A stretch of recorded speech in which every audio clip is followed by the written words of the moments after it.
my channel Lazy Fellows. I am your Pharma Bahen.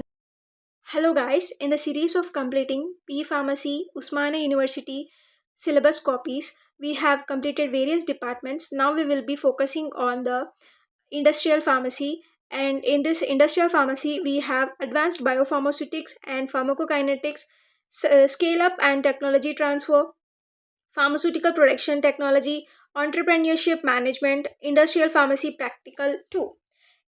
In the advanced biopharmaceutics and pharmacokinetics, we have drug absorption from the gastrointestinal tract and biopharmaceutic considerations in drug product design and in vitro product performance, and pharmacokinetics, drug product performance in vivo, applications of pharmacokinetics.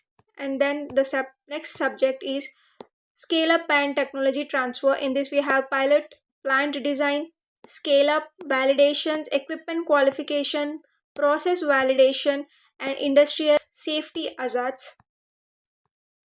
And in the next subject is pharmaceutical production technology, improved tablet production, coating technology, parenteral production, lyophilization and spray drying technology, capsule production and packing technology, and types of packing, air handling system. And then next subject is entrepreneurship management. In this we have conceptual framework, entrepreneur, their motivation, launching and organization as enterprise, and growth strategies and networking, preparing project proposals to start new enterprise project work. And then we have industrial pharmacy practical 2. That's it. Thank you so much for watching the video.